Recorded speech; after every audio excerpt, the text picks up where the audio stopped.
Bismillahirrahmanirrahim. Assalamualaikum warahmatullahi wabarakatuh.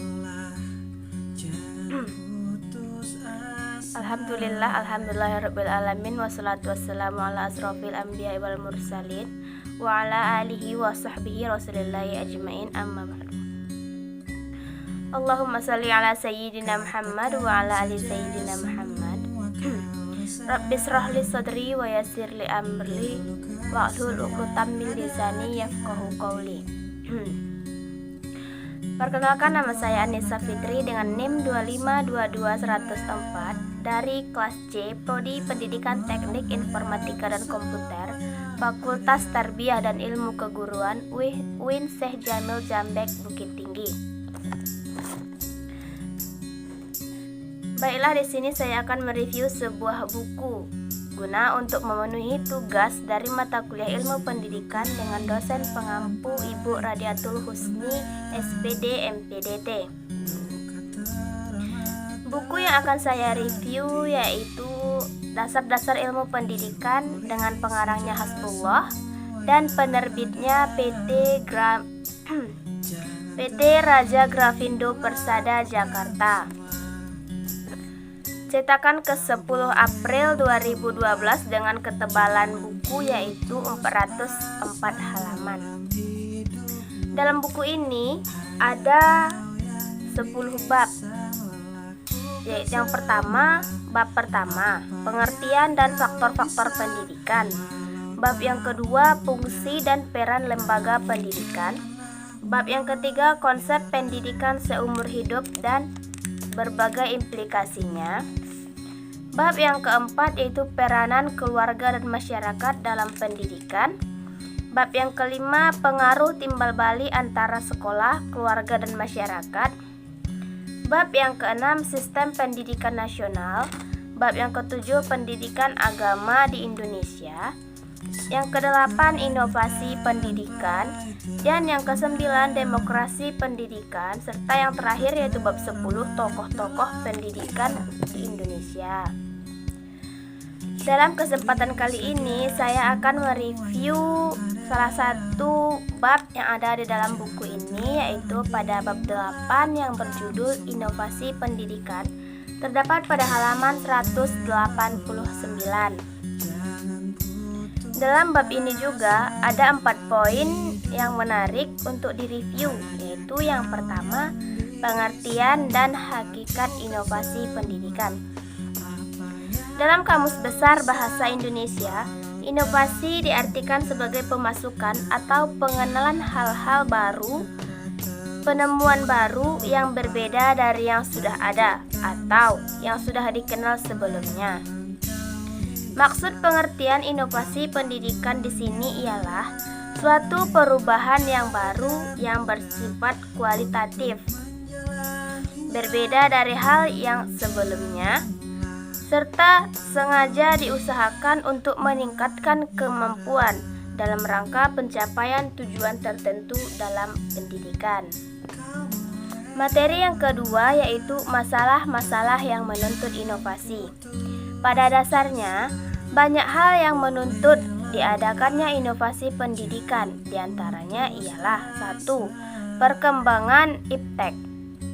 Adanya perkembangan iptek tidak bisa dipungkiri mengakibatkan kemajuan teknologi, baik itu di bidang ekonomi, politik, sosial, pendidikan, dan kebudayaan.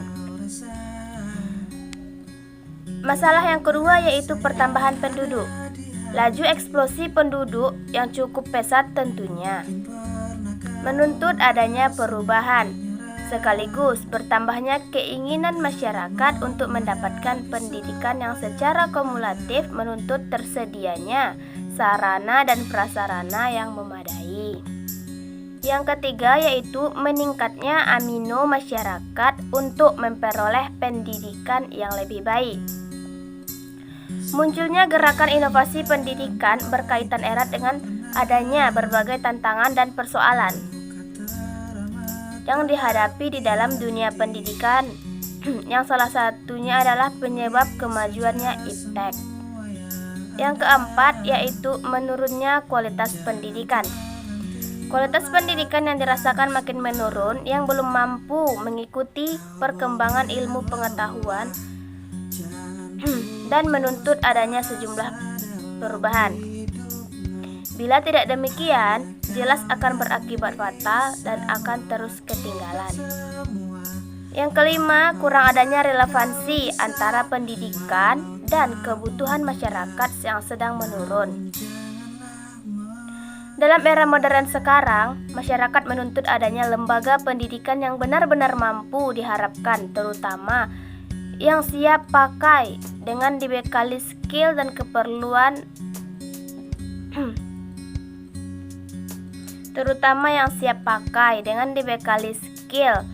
yang diperlukan dalam pembangunan. Yang ketiga, faktor-faktor yang mempengaruhi inovasi pendidikan. Ada beberapa faktor yang mempengaruhi inovasi pendidikan, yaitu yang pertama, visi terhadap pendidikan. Pendidikan merupakan persoalan asasi bagi manusia. Manusia sebagai makhluk yang dapat dididik dan harus dididik akan tumbuh menjadi manusia dewasa dengan proses pendidikan yang sedang dialaminya. Yang kedua yaitu faktor pertambahan penduduk. Pertambahan penduduk yang cepat merupakan faktor yang sangat menentukan dan berpengaruh besar terhadap penyelenggaranya pendidikan, sehingga menuntut adanya pembaruan-pembaruan di bidang pendidikan. Yang ketiga, perkembangan ilmu pengetahuan. Kemajuan zaman seperti sekarang ini justru ditandai dengan majunya perkembangan ilmu pengetahuan dan teknologi. Poin yang keempat ialah tujuan inovasi pendidikan dan cara-cara pencapaiannya. Peranan pendidikan dan tingkat perkembangan manusia merupakan faktor yang dominan terhadap kemampuannya untuk menanggapi masalah kehidupannya sehari-hari.